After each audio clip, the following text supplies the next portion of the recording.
Welcome to 5 Minute Friday, everybody, where we share our best tips and tricks to help you get just a little bit better every week. Eddie, what you got, man? Do the next mile. I feel a running analogy coming on here. Do you now?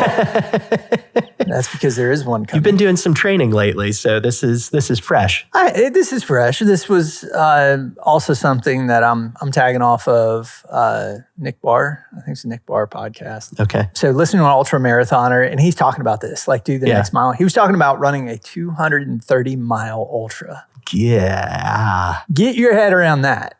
230 miles. Golly, like man. you're not sleeping. He's talking about falling asleep and how like if you slept an hour in the race, it was actually not worth it because when you got back up, you couldn't move. So I don't know how people do this kind of thing. How do you even function? I don't know, but I'm like, it's not what I'm doing.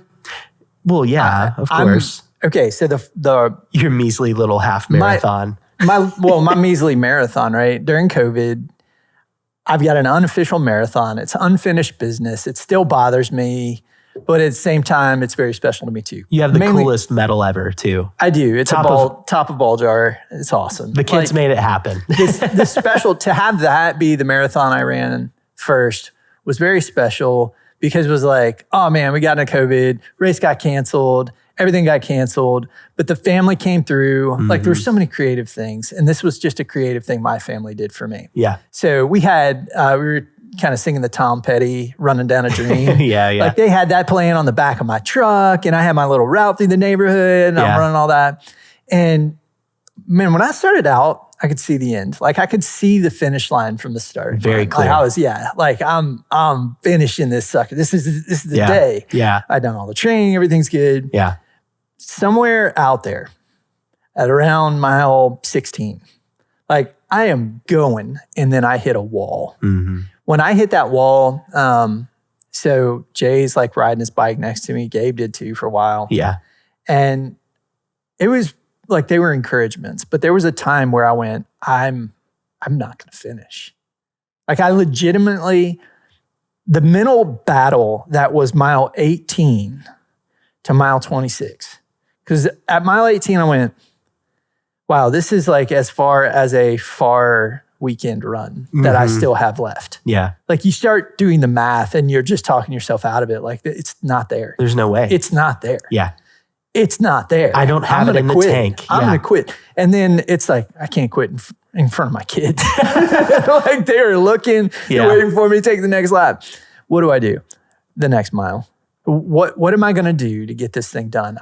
I got to quit looking for the finish line. Like I lost sight of the finish line, but that's not what I really need to be looking for. I need to be looking for the next mile. Yeah. I need to just try to do the thing in front of me. And this is an analogy that gets baked in a lot of different ways and said in a lot of different ways. Do the next thing, whatever it is.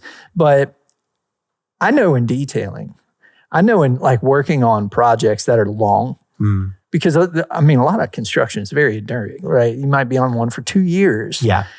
It might seem like I'm going to die with this thing. We're never going to finish. Or there's a problem that comes up in it at a point in time where you're like really seriously contemplating either like, I wonder if I could resign. What if my company just goes bankrupt? Yeah. Like that might actually be a good thing. I'd be able to quit. Then I wouldn't have to worry about this anymore. It's somebody else's problem. Yeah, I would be okay with that. Like here, lawyers, take it over. Let's handle it. Like you just you hit the line. You hit the line. You know, you don't know what to do anymore. You know that you've got to find some equilibrium. You got to reach back down. Yeah. And at that point, it's like, let's make the problem not so large. Let's make this a smaller problem. Like, what's the next thing you need to do? What's the next mile? And let's focus on that. And this is how schedules are built out. Yeah. Bite by bite, you know. And you just need to come back and focus on the next bite. Right. You might need to come back and focus down even smaller than that and just count your victories as you go. Yeah. As you amass victories, as you amass momentum, now all of a sudden I start to believe again. Mm-hmm. And now all of a sudden I start to see that finish line again. 3 miles out, you're like, oh man, I've run 23. You can start to flip it. 3 more.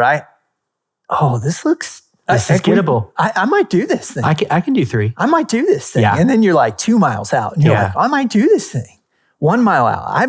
like I'm doing this thing. Like there's no way I'd have to fall over dead to not finish now. A pelican would have to just like something, have to just come out of nowhere. I'm finishing. I'm going to do it. So like the momentum does shift over where you're like, you feel like you're running downhill again. Yeah. And so, do the next mile. That's cool. That's the thing. All right, guys. Well, hopefully that was some good encouragement for you. I think that's needed for a lot of people in the industry right now. I know it is. It happens a lot where jobs get bogged down and you just quit. So definitely good word, brother. All right, guys. Well, go build something awesome.